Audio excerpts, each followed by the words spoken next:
essential, by the way, because of what we do and the type of support we provide with websites and everything like that.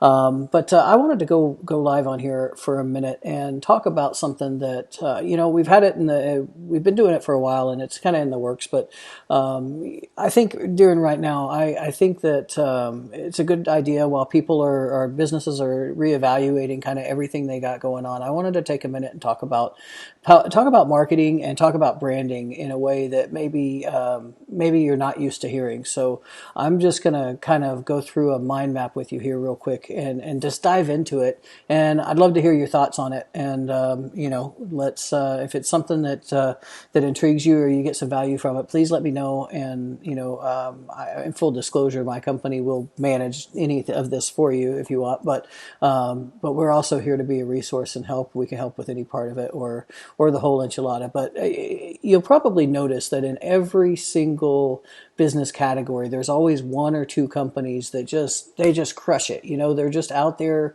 They're the ones to beat. They're the ones that everybody's always trying to catch up to.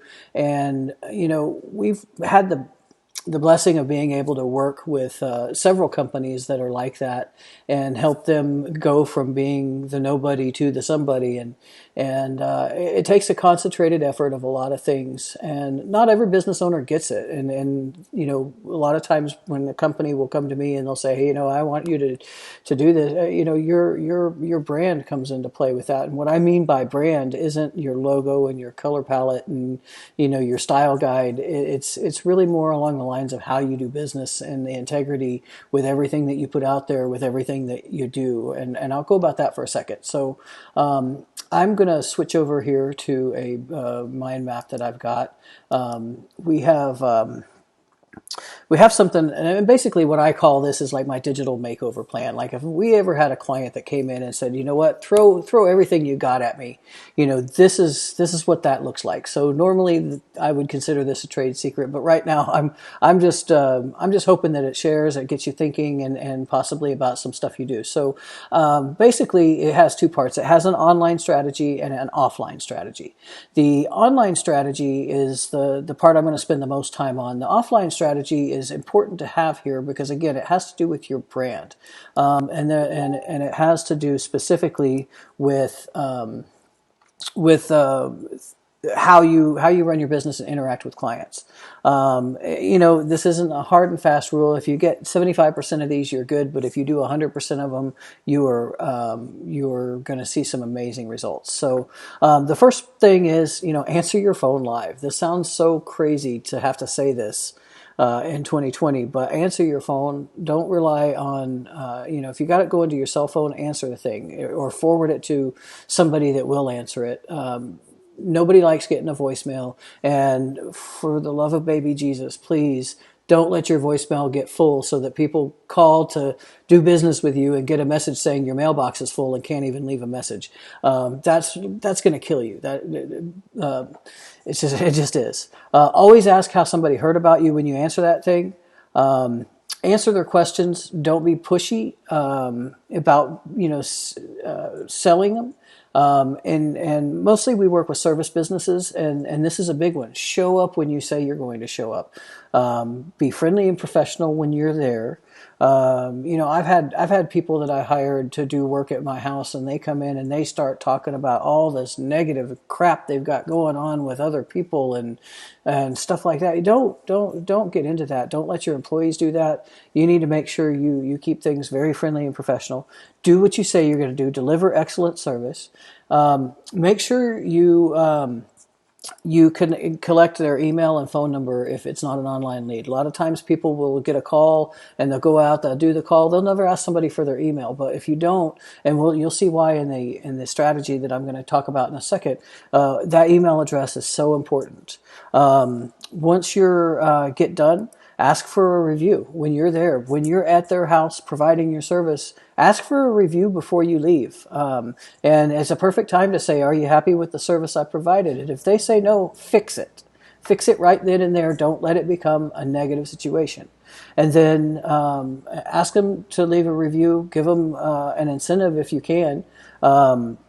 And then after they've had their service or after they purchase from you, give them a phone call. Have somebody in the office give them a call a week later just to make sure that they're still happy with the service and that everything's done. That's your offline. That's kind of the basics of what you need to support a digital strategy. Now I'm going to go to the online strategy portion of this, and I'm going to bring that over here because it's going to get hairy. So the online strategy has about 4 or 5 different things that go along with it. The first one is how do you get traffic to your site? Okay, and you have to be thinking about these things all at the same time, because a lot of people will focus just on getting the traffic to their site, or they'll focus on running Facebook ads and or Google ads and stuff like that. All of those are necessary and good, but they're only a piece of the puzzle, because everything has to work together. And if it doesn't, you don't have that synergy, and you're not going to be that powerhouse in your area. So the first part of this is getting the traffic to your site. Then we're going to talk about how to convert that traffic into leads or get them to buy from you. The third one is a nurturing sequence. Nurturing, and we have nurturing sequences both before and after they become a customer or a client of yours. Both are very necessary. They serve 2 different purposes. I'll get into that in a minute. And then the last one is reputation management. Kind of goes back to what I was talking about, asking for that review, and if they're not happy with the service, fix it. Do what you got to do to fix it. We practice what we preach here, and I'll tell you, I've written refund checks for dissatisfied customers, probably because there have been times when there have been customers that I probably knew weren't a good fit, but for whatever reason I went forward and decided to work with them anyway. And almost every time that's happened, it's resulted in missed expectations on one end or the other. And there have been times when I've literally just cut a refund check and said, you know what, nobody's going to say that they got a bad deal from Mosier. And that's the way that I do things, and that's a big part of my brand. But anyway, so let's talk about starting with getting leads and traffic to your site. So there are 2 types of traffic: organic traffic and paid traffic. And for my intents and purposes, there's all these social media companies out there that talk about social traffic. I put all that under organic. If you're either paying for it or you're not, it doesn't matter what the activity is. If you do organic traffic, you do SEO. You're getting social traffic, you're out there posting on social media, but it's non-paid. So organic traffic and paid traffic are in the same category for this. So where do your sources of organic traffic? You've got Google, Bing, Google My Business, this is a big one, Bing Places, other search engines, online NAP listings, that's where you are listed in the yellow pages and the different directories on the internet. Your name, address, phone number all have to be consistent. That's part of a local SEO strategy. It and Google Business, they power each other for the most part. You've got press releases that you should be sending out on a semi-regular basis. And then obviously social media, as we just talked about.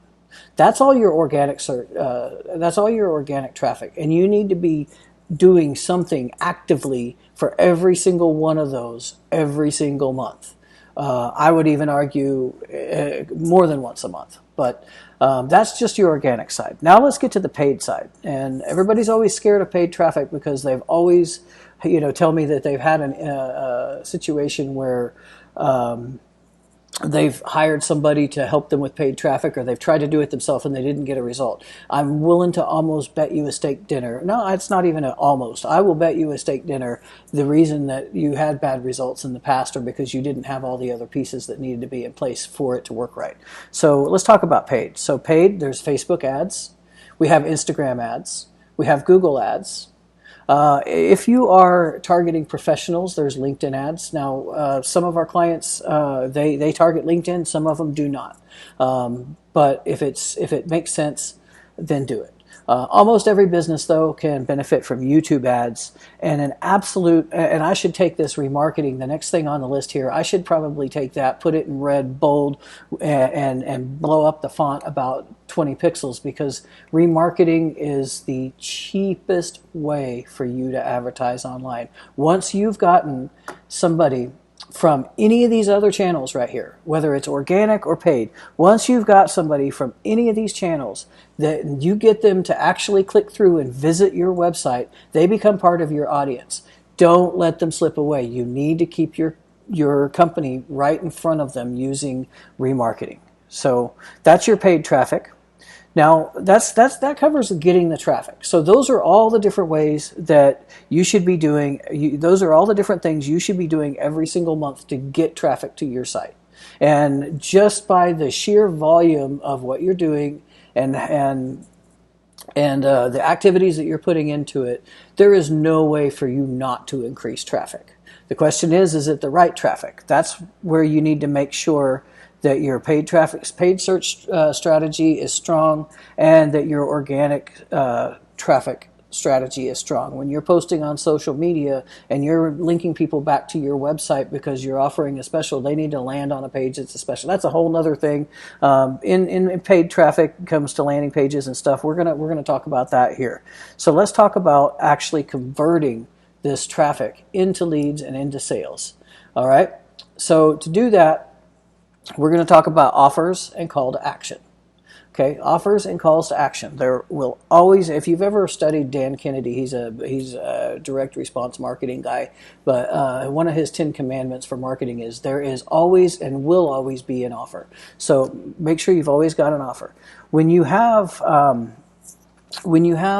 somebody that comes to you and they're responding to an offer, you're going to have two different types of leads that come in, right? You have cold and warm leads that are maybe not ready to buy, not at the stage where there's stages in the buying process, and your cold and warm leads are people that either are researching a problem or are looking for different companies in the area to evaluate. Your hot leads are the people that need you right now. So if you're a plumber and you've got somebody whose water heater just exploded, they're a hot lead. Because chances are, and this goes back to answering your darn phone, chances are the first company they call, the first one to get back to them, the first one to answer the phone, give them a price, and set a date to get out there is going to get the business. So if you're a local service company, it is so important that you are the first one to reach out and contact any potential lead. Even if it comes from your website, you need to call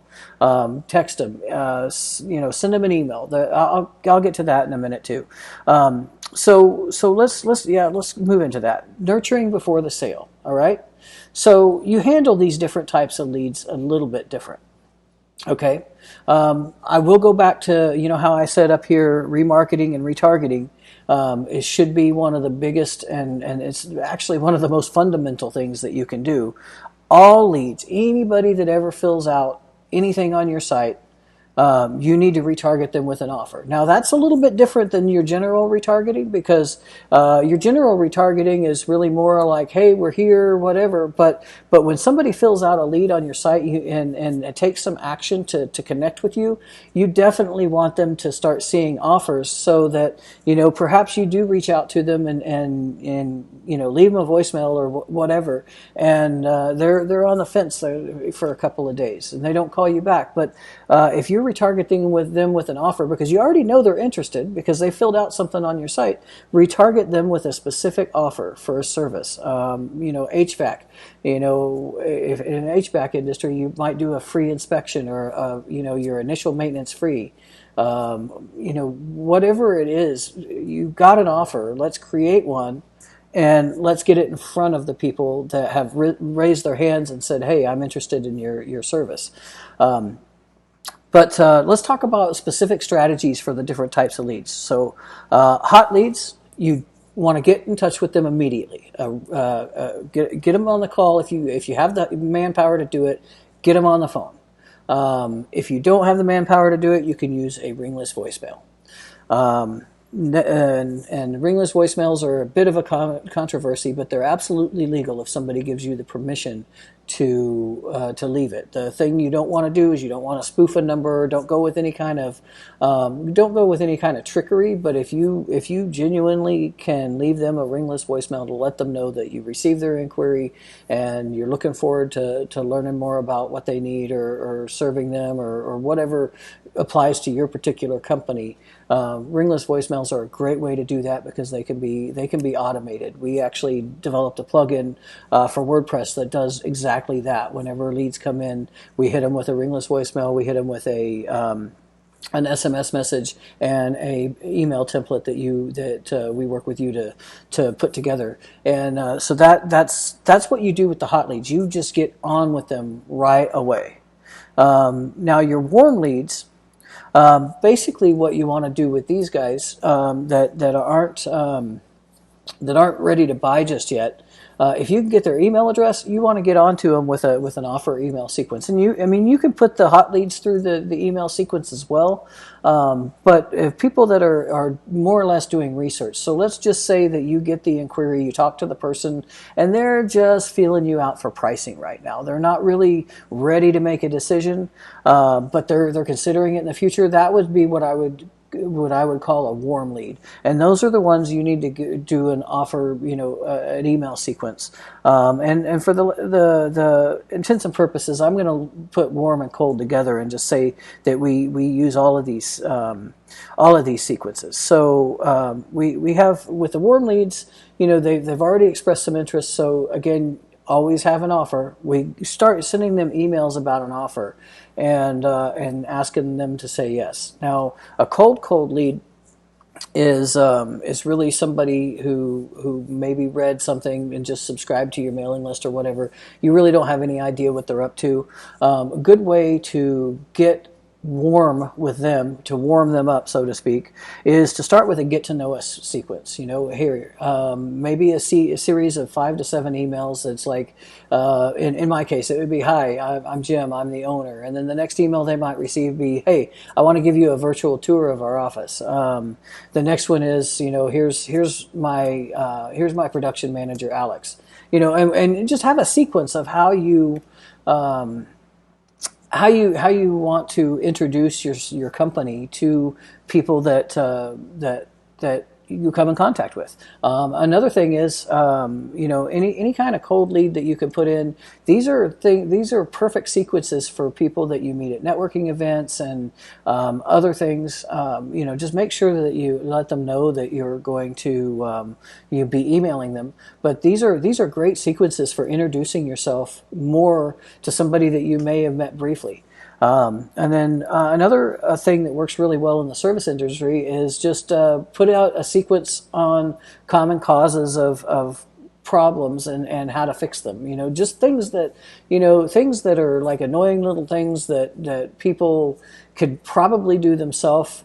Stuff that, I'm sure in your business there's probably work that you don't want to do anyway, but you do it because you'll get paid. But little things that if you can spread a little bit of a goodwill and get people and keep them subscribed to you and keep them interacting with you, give away your knowledge. It's a perfect way to get in. And then once again, I'm going to go back to it again, retarget. So now what do you do after the sale? So at this point, nurturing before the sale, let's just say that somebody signs up and says, "Okay, yeah, come out and fix my water heater, or come out and paint my house," or whatever it is that you do, right? So what happens then is that's where all of this offline stuff comes in, right? This is where you show up on time, you do your job right, you're friendly and professional, you collect their information, you ask for a review, and you follow up with them after the sale. This is where the offline strategy comes in, is in this point in between, right? But once that's all done after the sale, let's reconnect with them. One of the first things you need to do is find out how their experience was. Get it from them. Ask them to rate you. Send them an email with a star rating and ask them to rate you. And then when they do rate you, prompt them to turn around, because you're pretty much 99% going to get good reviews when people do this, unless you did something screwy over here and didn't have a didn't deliver the service or didn't have a good experience with the client, you're almost always going to get good ratings. So here's what you need to do: is get back to them, and don't wait. Get back to them, within I'd say a few days of being out there.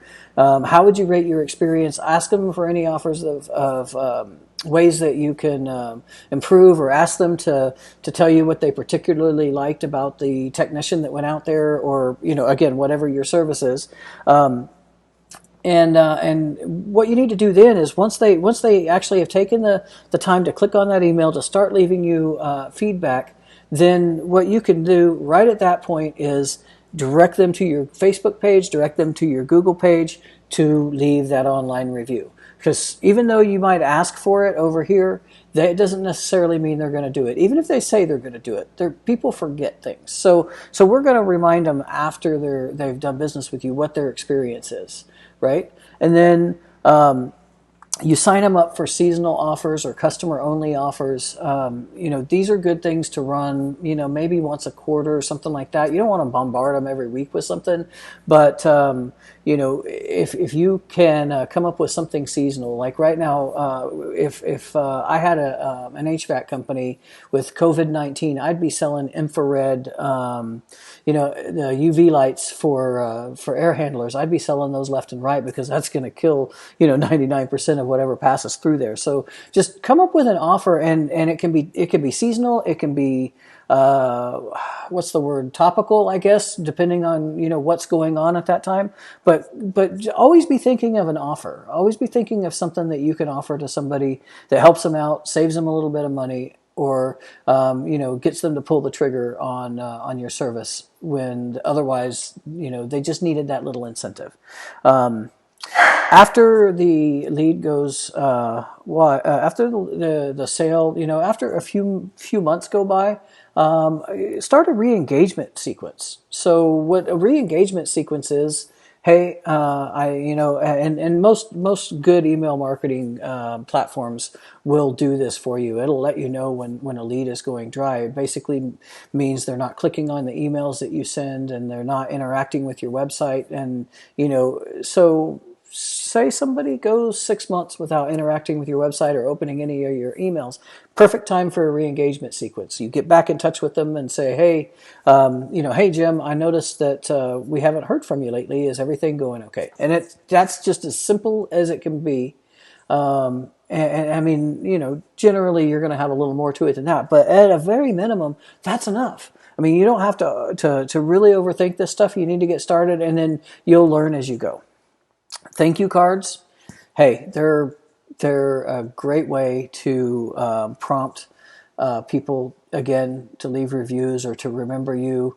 Just say a good way to do a thank you card is a year after they first became a client of yours or a customer of yours, getting a thank you card that says, hey, did you realize this is our 1 year anniversary since we installed your air conditioner or since we put your roof on?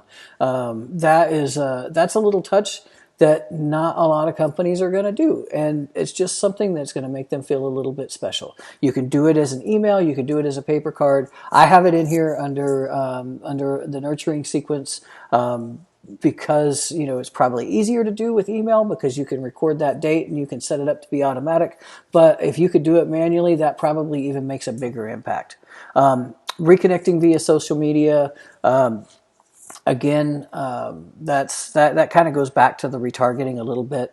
And then referral retargeting. Once somebody has been confirmed as a client, I don't know if how much anybody on this live video is with. I just had a brain fart. Okay, sorry. Oh yeah. How familiar you are with actual audiences on like Facebook and Google and things like that. But you can actually take your list of customers, you can hash it, you can upload it, and that becomes your audience, and you can target just people that have done business with you in the past, and you can start targeting them for referrals. You can segment and target so granular that it's just crazy. And then the last one we're going to get into is reputation management. there's a couple of basics with this. The first one is that you need to always answer every single review you get, no matter where you get it. If you get it on Facebook, answer it. If you get it on Google, answer it. If it's on Bing, answer it. If it's on Yelp, answer it. Sorry I sighed when it came to Yelp, but that's a whole nother topic for a whole nother webinar. And then the last thing is set up a monitor your brand. Make sure you know what people are talking about.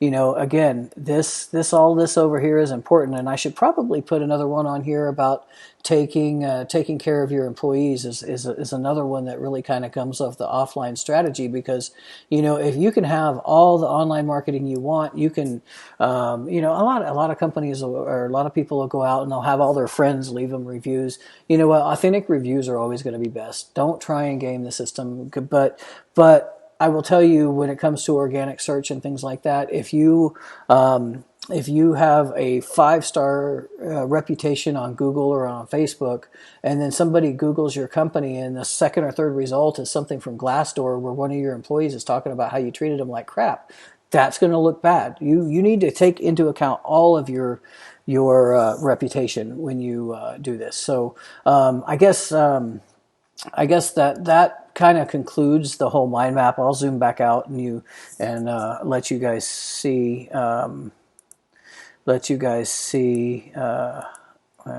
Kind of how massive it is. I mean, we just kind of went through the whole thing, so you probably understand at this point how massive it is. But this is stuff that you need to be doing every single month. You need to be paying attention and touching each one of these pieces in order to really crush it. And this whole thing together works synergistically. Now, I didn't go into a lot of detail when I was talking about converting traffic to leads.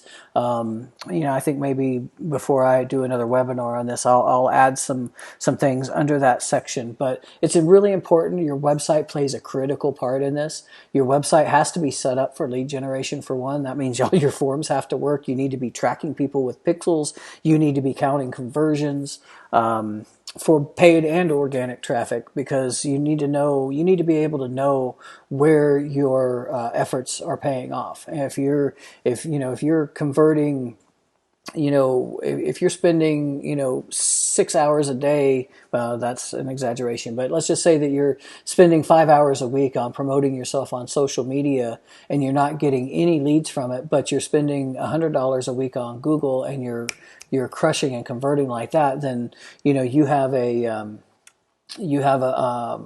decision to make. Where are you going to focus your efforts? But anyway, so your website is a big part of it. All of your primary service pages should be built as standalone landing pages, and what I mean by that is that even though they're in the site navigation and they are, your service pages, they should be suitable to run paid traffic to. You shouldn't have to have a separate landing page. If you build your site right from the beginning, you're not going to need to have a separate landing page for your primary services and stuff like that. The only time you'll need to run landing pages is for specific offers that you put out there. Anyway, content creation, getting all your on-page SEO right. That's important on your website. You need to be blogging. I would say a minimum of 2 posts a month. Get your Google business listing claimed, and keep it going. Get your NAP listings done.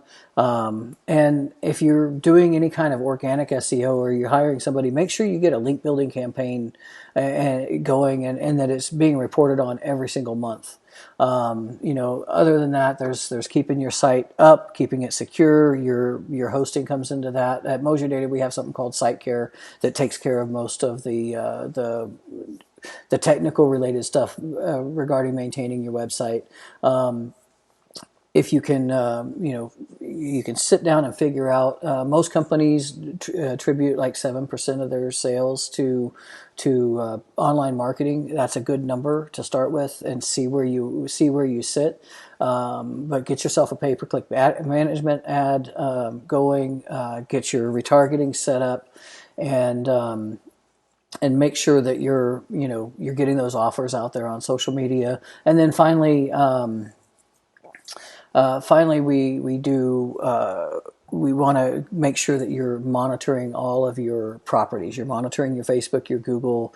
If you have Instagram, you're monitoring your Instagram. Just make sure that you have a monitor going so that you can interact with people when they interact with you. Because what you'll find is eventually you're going to build your following, and you will have some people that are constantly following what you do, that you've earned their respect, and they give you their time, and they take the time to comment on one of your posts. You need to be commenting back, and so it is so important. But anyway, so this is it. That's my strategy. And shameless plug here. We have packages that can do some or all of this for you. And if you're interested, please reach out. I'd love to have a conversation with you about it. Right now, it's going to have to be over Zoom. But I'm sorry, this isn't very polished. This is not exactly the way I wanted to bring this to market. But I just think that right now is the best time for somebody to really start taking the actions that are really, really, really gonna drive them forward in the coming months. And you don't want to be the guy that's sitting there trying to play catch up when all of this COVID stuff is over. And most of our clients in the service industry, they're considered essential services anyway. So where do you think people are there doing? I mean, you need to start now. Get yourself right digitally, and deliver a good product. And you know what? That's how you survive. That's not how you survive. That's how you're going to thrive through this thing. Anyway. I may go live again and elaborate on some or all of this, or I may go and answer some questions that you guys are putting in the window there. But anyway, just let me go back to me. Hold on. Here I am. Okay. So anyway, thanks for your time, and hopefully you got something out of this. Talk to you later. Bye.